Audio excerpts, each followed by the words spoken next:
The movie we will be doing is called Juno. The director of this movie is Jason Reitman. The date of release is December 25th, 2007. The production for this movie are Fox Searchlight Pictures and Mandate Pictures. Some famous actors and actresses for this film are Diablo Cody, Michael Cera, Ellen Page, Jennifer Garner, Jason Bateman, and J.K. Simmons. Here's a short summary of Juno.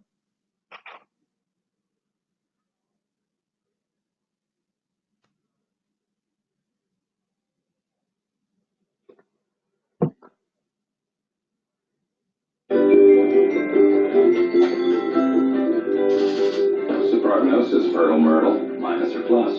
There it is. Little pink plus sign is so unholy. That ain't no etch a sketch. This is one doodle that can't be undid, Holmes Gillett. Just tell him. I'm pregnant. Who's the father? It's Polly Bleeker. Polly Bleeker. I didn't think you had it in. I know, right? Did you see them coming? Yeah, but I was hoping she was expelled her into her drugs. Or DWI? Anything but this. I could have this baby and give it to someone that totally needs it. You should look at the penny saver. They have ads for parents. Yeah, desperately seeking spot. Hi, I'm Vanessa. Hi, I'm the husband. This, of course, is Juno, like the city in Alaska. No. You're a part-time lover and a full-time friend. When this is all over, then we can always get back together. Roommate together? Yeah, we were roommates, at time. You think you're really gonna do this? If I could just have the thing and give it to you now, I totally would, but I'm guessing it looks probably like a sea monkey right now. I should let it get a little cuter. Right? Great. Keep it in the oven. Fox Searchlight Pictures presents a comedy about life. Oh, I thought you were the kind of girl who knew when to say when. I don't really know what kind of girl I am. And the bumps along the way. Your little girlfriend gave me the stink eye in our class yesterday. Katrina's not my girlfriend, right? And I doubt that she gave you the stink eye. That's just the way her face looks, that's just her face. I don't know if I'm even ready to be a father. You need a puffy version of Junebug? We've been. Start dealing with things way beyond my maturity level. I need to know that it's possible that two people can stay happy together forever. The best thing you can do is find a person who loves you for exactly what you are. Juno. Your parents are probably wondering where you are. I'm already pregnant, so what other kind of shenanigans can I get into?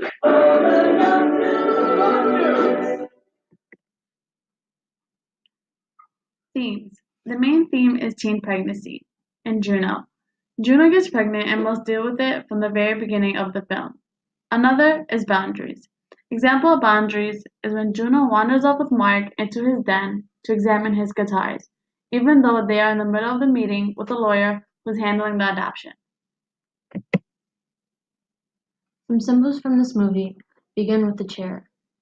In the beginning of the movie, it shows Juno on Polly Bleeker's lawn with her sitting in the chair, which represents the new beginning of how the pregnancy has started. Another symbol would be the Tic Tacs. Tic Tacs are randomly shown throughout the film, which represents the love and connection that Juno and Polly have for one another. The final symbol would be the stripes. Throughout the film, it shows Juno wearing a striped shirt, which represents how she may possibly feel trapped or caged in her pregnancy situation. Cinematography. Example is when the camera is shooting backseat as Juno is driving. She is placed to the left of the frame and the long empty road ahead of her to the right creates movement from left to right, giving the viewer of optimism and everything will work out for the best. Another is panning shot. Juno parks the car by the side of the road in low angle, showing close-up of Juno as she cries. Gray seat ceiling and a steering wheel creates a tight frame around Juno, claustrophobic feeling through the setting. Color. Vanessa gets to see her son for the first time. She is wearing a yellow sweater, symbolizing the joy she feels after finally becoming a mother, a task she feels she has been born to do.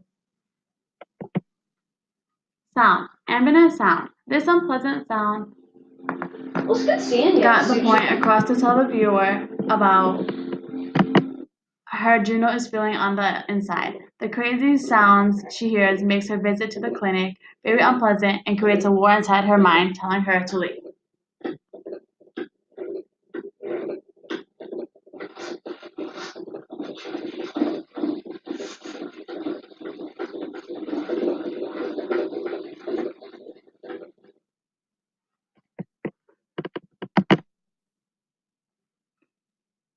Next, we will be discussing lighting. In Juno, there are multiple types of lighting that include natural lighting, which is located on the bottom left of the screen. This scene is at the end of the movie where they finally end up together and start to sing and play guitar. They did this to feel the intensity of the moment. On the bottom right is an example of soft lighting. When Juno has a flashback, and this is the fact that they construct this to use lamps. The lighting in this scene was soft lighting due to the fact that we are trying to connect emotionally with Juno, and it sets the mood for that. At the top right of the PowerPoint is an example of high key lighting, where they are in class together. This technique was successful because it focused on the setting of where they were instead of the characters themselves. Next, I will be discussing music. All throughout the film, the song is called Anyone Else But You is being played. It is played usually when Polly and Juno reconnect or when the feelings of love spark between them. The song represents the progress of their love for each other as the movie comes to an end while they are singing together, which gives the viewer a feeling of happiness and closure, knowing that they are finally together. Next is editing. On the bottom left is a scene from a previous slide to show how not only the sound gave it an unpleasant feeling, but how editing from shot to shot can do that as well. The rapid movement from shot to shot while Juno is waiting in the clinic tells the viewer that the scene is unnatural and does not flow well, which is how they wanted it to get the point across of how Juno felt. On the top right, the editor played with the beginning of the movie by making it animated, giving the vibe of light and airy, making it semi-natural, and how the shot melts from shot to the next. Commentary on acting. Ellen Page. She plays a sarcastic teenager very well, not only in this movie, but in X-Men as well. An example would be when Juno and her father meet with Gerda to officially say what type of adoption they wanted. Michael Cera. He has played a guy on the sidelines perfectly, yet he brings a twist of humor into every role, such as Juno and other movies like Superbad. Jennifer Gardner is known for playing the role of a girl who gets what she wants and doesn't let anyone stop her. An example would be how she would still raise the baby alone without her husband. Also in the movie 13 Going on 30, she has showed us how persistent she is in any film. Next is Jason Bateman. He had played a somewhat authoritative figure who doesn't get taken seriously. He is also looked at as an underdog. Because he brings humor and how personality to the screen, he has landed more than a handful of big hits such as Identity Theft. That ends. Thank you.